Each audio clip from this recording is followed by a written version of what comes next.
दैनिक सवेरा समाचार से।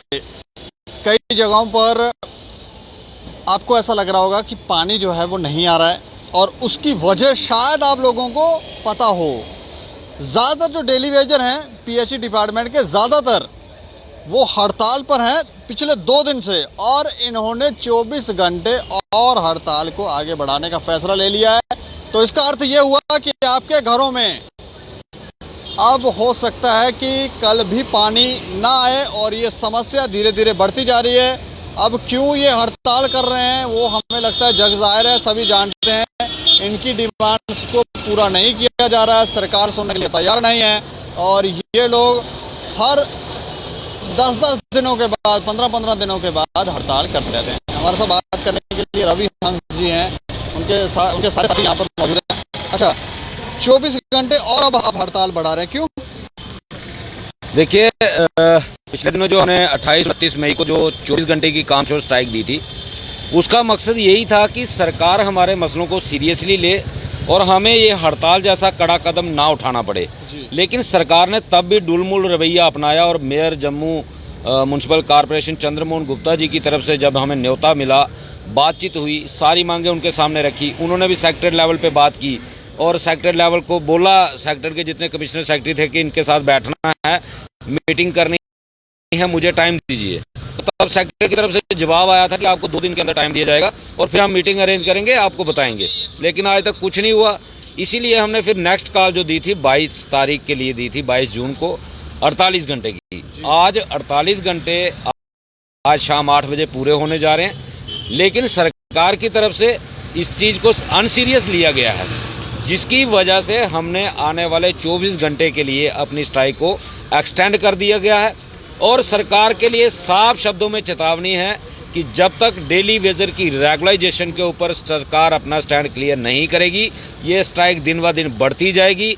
आज आप देखें, पूरे जम्मू के अंदर लगभग 80% पानी जो बंद पड़ा हुआ है, लोगों के घरों में पानी नहीं है और जहां कहीं पानी आया भी है ओल्ड सिटी में, तो वो गंदा पानी आया है, जो कि बिल्कुल तवी का गंदा पानी आया है। और इससे साबित होता है कि डेली वेजर के बिना इस डिपार्टमेंट को चलाना पॉसिबल नहीं है। और अगर सरकार खुद चाहती है कि जम्मू की जनता परेशान हो तो हम कुछ नहीं कर सकते। हमने 25-25 साल सरकार को फ्री में सेवा दी है, अब और बंधुआ मजदूरी बर्दाश्त नहीं होगी। या तो सरकार को हमारे मसलों का हल करना पड़ेगा या डेली वेजर की तरह आम जनता भी 1-2 दिन के अंदर सड़कों पे होगी। क्योंकि एक दिन जो कल का दिन गुजरा, वहाँ लोगों के पास इतना तो पानी होता है घरों में कि एक दिन निकल जाता है, आज दूसरा दिन था और कल के बाद शायद आम जनता भी जो है वो सड़कों के ऊपर उतरना शुरू हो जाएगी। हम सरकार को आपके चैनल के माध्यम से अभी भी अपील करना चाहते हैं कि हमारे साथ टकराव छोड़ दें। आने वाले दिनों में अमरनाथ यात्रा भी शुरू होने वाली है, ये हालात आपके हाथों से निकलने वाले हैं। मैं आपके चैनल के माध्यम से डेली वेजरों से भी ये अपील करना चाहता हूं कि तमाम जितने भी डेली वेजर हैं वो सभी कल सुबह अपने अपने स्टेशनों के ऊपर, अपने सब डिवीजनों में एक जगह इकट्ठे हों और वहां पे लगातार दिन रात प्रोटेस्ट करें, क्योंकि अब सरकार को हम बख्शने के मूड में बिल्कुल नहीं है। मतलब सरकार ने भी ये मन बना लिया कि अब आपकी वो सुनेंगे नहीं। देखिए, सरकार सुने ना सुने, हमने सुनानी है, सरकार ने सुननी है। सरकार कब सुनेगी? सरकार को मजबूरन सुननी पड़ेगी, क्योंकि जब जनता बाहर आएगी तो सरकार से संभालना मुश्किल हो जाएगा। अगर सरकार यही चाहती है कि जब जनता बाहर आए, जिस तरीके से बिजली वाला आंदोलन हुआ था, जैसे बिजली वालों ने 3 दिन जब स्ट्राइक हुई, लाइट बंद रही, हाहाकार मचा, तब सरकार को होश आई। तो अगर सरकार यही चाहती है कि पानी के लिए हाहाकार मचे, तो फिर एलजी साहब सुनेंगे तो वो भी उसके लिए तैयार हैं। नहीं तो बीच में आपकी बातचीतें भी हुई, प्रदर्शन जब भी आपने किया तो उन्होंने कहा जी आप टेबल पर आए, वहां बात करें, तो क्या बातें करते रहे? कोई निष्कर्ष कुछ भी नहीं निकला? देखिए, ये वही सिस्टम चलाना चाहते हैं जो पिछले 25 साल से चलाते आ रहे हैं कि आश्वासन दे के काम निपटाना चाहते हैं।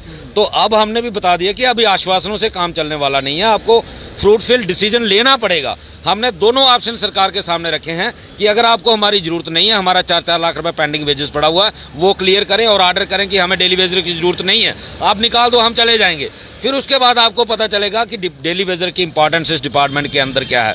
और डेली वेजर को भी ये सोचना पड़ेगा, अब नहीं तो कभी शायद ये मसला हल नहीं होगा। अभी हर एक डेली वेजर को अपना योगदान देना पड़ेगा, हर डेली वेजर को सड़क पे उतरना पड़ेगा, अपने हक की लड़ाई लड़नी पड़ेगी। और मुझे लगता है कि डेली वेजर अब जाग चुका है और इस सरकार के घुटनों के बल इस सरकार को लाएंगे, जरूर लाएंगे। अच्छा, मैं आपका नाम जान सकता हूँ? नवदीप सिंह, मैं यूनाइटेड फ्रंट का मेंबर हूँ। अच्छा, आप कुछ कहना चाह रहे हैं? देखिए, जो हमारे साथी रविहंस जी ने बताया आपको पूरे विस्तार के अंदर कि सरकार की नीति क्या है। अब मैं आपको एक थोड़ा सा एक परसों का वाक़या सुनाना चाहता हूँ कि मैंने अखबार पढ़ी। ये हमारे जो माइग्रेंट्स हैं, जो कश्मीर के जो प्रधानमंत्री योजना के तहत लगे हुए हैं, उनका कोई मसला था, कोई फाइल रुकी हुई थी प्रमोशनों की, पता नहीं क्या है। रातों रात गवर्नर साहब ने इमीडिएटली वहाँ पे हाई लेवल मीटिंग बुला के तो उन्होंने बोला कि इतने दिन के अंदर अंदर इनका मसला जो है हल होना चाहिए और इनका जो है काम होना चाहिए और टेबल पे मेरे फाइल होनी चाहिए। आज से पहले हमारे गवर्नर साहब ने जब ये हमारे साथ वायदा किया था कि डीडीसी इलेक्शन के बाद आपका मसला हल करेंगे, और उसके बाद हम काफ़ी हमारे उनके चीफ सेक्रेटरी नितेश्वर साहब, उनसे भी हम मिले, पूरा उन्होंने विस्तार से हमारा सुना, लेकिन वो हमारी फाइल पता नहीं कहाँ गुम हो गई है। जहाँ तो इनको मतलब इन डेली वेजरों का कोई मतलब दुख दर्द नहीं जानना चाहते। मैं कहता हूँ कि जम्मू के अंदर अगर गवर्नर साहब रातों रात, वो कौन सा ऐसा आदमी है जम्मू कश्मीर में इतना पावरफुल आदमी जो कि रातों रात गवर्नर को माइग्रेंट का मसला करने के लिए सेंटर से रातों रात परमिशन आती है, क्योंकि गवर्नर साहब यहाँ पे खुद अपना फैसला कोई नहीं लेते हैं, उनको सेंटर से जो भी आदेश मिलते हैं वो करते हैं। जम्मू में कौन सा ऐसा बंदा है जो कि माइग्रेंट्स, हम वो भी हमारे भाई हैं, हमें उनके साथ कोई दुश्मनी नहीं है, उनका मसला रातों रात ये अपनी फाइलें, उनकी फाइलें जो है हाई लेवल मीटिंग बुला के कि मेरे टेबल पे होनी चाहिए। तो क्या हम दुश्मन है? हम लोगों को क्या हम जम्मू कश्मीर के वासी नहीं है?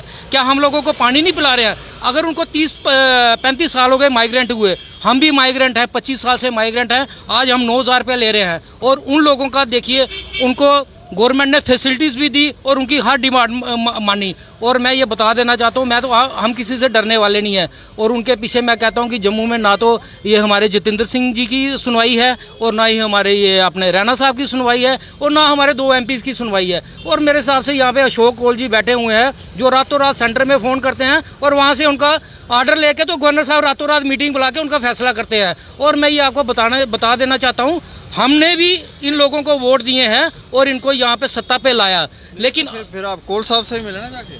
सर, कोल साहब क्या गवर्नर साहब से कोई बड़ी पावर यहाँ पे तो नहीं है ना कोई? ये कोल साहब तो रोज सुनते हैं हमारी कोल साहब से भी हमारे जो ये मेमोरेंडम उनके पास भी गए हैं हमारे।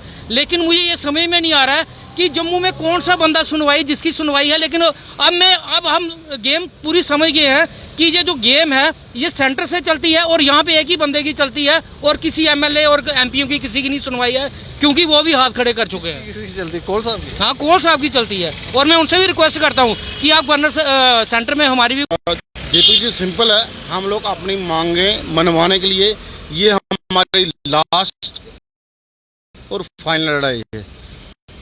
इसके बाद ये लड़ाई कोई लड़ेगा और हम लोग पॉलिसी लेके ही घर जाएंगे, नहीं तो सरकार एक आर्डर निकाले हम सबको निकाल दे, सीधा और स्पष्ट है। और अपने